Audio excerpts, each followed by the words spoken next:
Get ready. Start.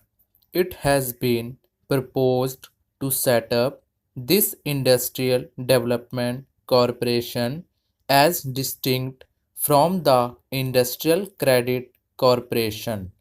I am not concerned at present with the latter.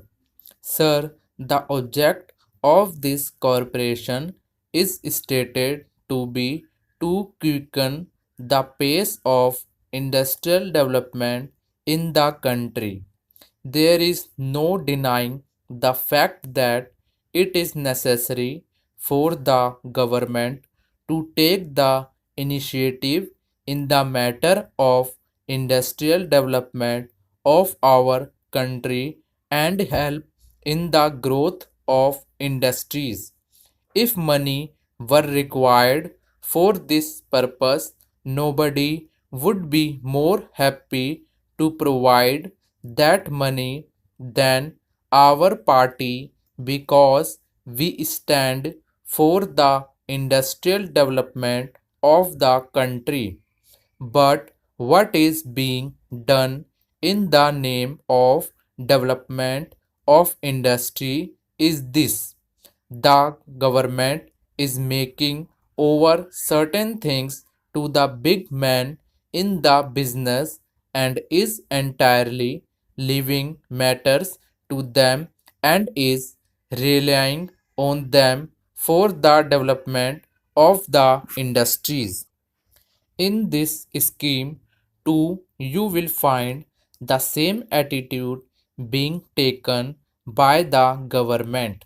I am not opposed to the idea of any consultation with competent persons, but at the same time, I would like to stress that it is all the more necessary to consult, for instance, the representatives of the workers and the representatives of the consumers, members of parliament, and other men in the public field in order to get their advice in the matter.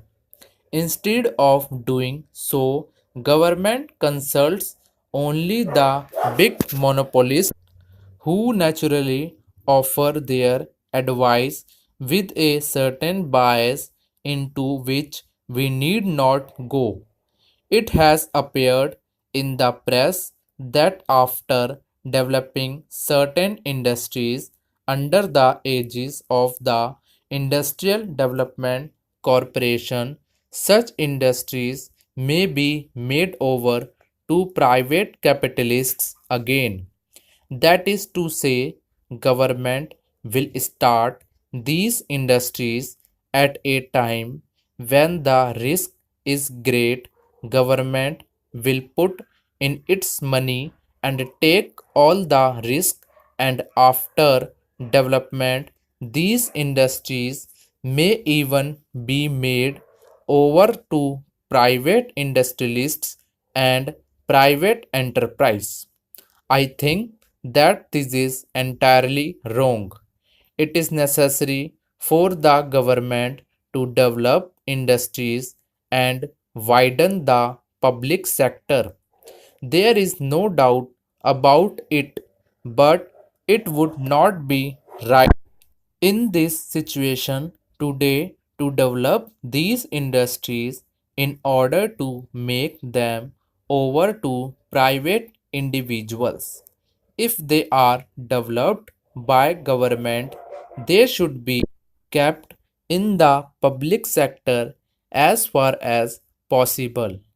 We have our misgivings because we feel that these gentlemen of the big money would be interested in getting some of the industries started by the government at the cost of the public exchequer when the risk will be entirely for the government to take. Then, when these industries are on their legs, the industrialists will demand that they be made over to them as private concerns. This kind of logic is being introduced into this matter, and therefore I say that this is not a right thing to set about this business in this manner. This will not quicken in any way the industrial development of our country. On the contrary, it may lead to greater dependence on these people who are withholding the industrial progress of the country. I have in mind the monopolist section who is interested more in profit, more in quick money than in the development of the country. They are not interested in the taking risk for the development of our industries, but are interested in seeking that the risk is shouldered by the government and that the gains go to them. When government asks for funds, they should explain to us what exactly is there in their mind. The reports that had appeared in the press are shrouded in mystery. We can understand that when these gentlemen talk with these big men, there is a certain amount of mystery about it. When we, the Parliament, are called upon to make provision for funds, I think it is the duty of the government to tell us what exactly they propose to do with the Industrial Development Corporation which they are going to set up. What will be its functions? How will it be administered? What will happen to the industries that will be started, and how would the selection be made? They will also have to tell us as to who will make the selection and which interests would be taken into consideration when the selection is made.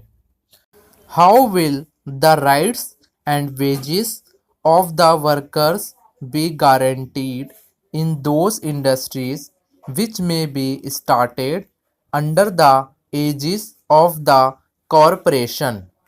These are all very legitimate and pertinent questions for us to ask, and I think that the government should throw some light on them.